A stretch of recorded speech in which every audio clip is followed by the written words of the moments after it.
Agnès Verdier-Molinier, Fondation IFRAP. Et la première mesure, ce serait de permettre aux Français de choisir leur assureur au premier euro pour réduire les coûts de gestion qui sont de 14 milliards d'euros par an et arriver à faire des économies de 3 à 4 milliards d'euros par an. C'est quasiment l'équivalent du déficit de l'assurance maladie. Donc ce serait formidable. Ça n'impacte pas sur la qualité des soins et ça permet de faire des économies. Ça demande qu'on change notre vision, ce caractère un peu monolithique de la Caisse nationale d'assurance maladie qui nous assure tous aujourd'hui au premier euro, mais qui n'est pas du tout dans une logique d'innovation, d'information, d'ouverture de la donnée publique et de prévention non plus. La deuxième mesure, ce serait plus d'autonomie pour la gestion des hôpitaux publics, avec des vrais managers qui puissent décider de qui ils embauchent. Donc, c'est l'idée d'hôpitaux qui peuvent être aussi gérés en délégation de services publics par des chaînes de cliniques, avec des appels d'offres en disant voilà, cet hôpital, on a besoin de le réorganiser, on a besoin de le gérer différemment. C'est ce que font les Suédois, c'est ce que font les Allemands, c'est ce que font quasiment tous les pays d'Europe. Nous, en France, on a des grandes chaînes de cliniques. On a la Générale de Santé, par exemple, qui gère des hôpitaux à l'étranger, mais qui ne gère pas d'hôpital en France. C'est quand même contradictoire.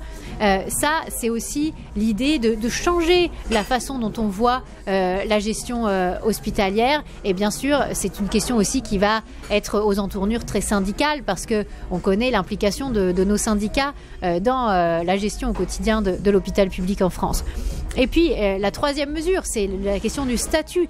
Le statut des agents hospitaliers, qui est aujourd'hui un carcan, qui ne valorise pas les personnels, qui désincite aussi à la mobilisation. Pourquoi ? Parce que quand il y a de l'absentéisme, les agents qui sont là en permanence ne sont pas mieux valorisés que ceux qui sont moins là. Donc ce statut qui est un peu le unique sur l'ensemble des fonctions publiques, avec ce principe d'unicité, ce point d'indice qu'on augmente au niveau central, tout ça, ça doit être remis en question avec des embauches sous contrat, comme dans les cliniques privées, mais avec de la valorisation des agents, avec des primes pour ceux qui sont très dévoués à l'intérêt général, avec des avancements de carrière plus rapides, avec de la valorisation individuelle, avec la valorisation aussi du travail des médecins, parce que les médecins à l'hôpital aujourd'hui, et ils ne sont pas toujours rémunérés à leur juste valeur, parce que justement on a cette vision très statutaire, et ça génère en fait des départs vers l'étranger de nos meilleurs praticiens, et ça c'est finalement de la qualité des soins en moins pour les Français, alors que ce sont les Français qui ont payé la formation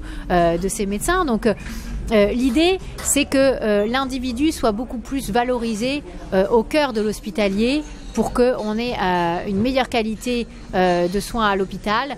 Et ça demande de revenir sur le statut de la fonction publique hospitalière. Ça demande de revenir aussi sur les questions de RTT, de temps de travail. Ce sera sûrement un débat très important du prochain quinquennat.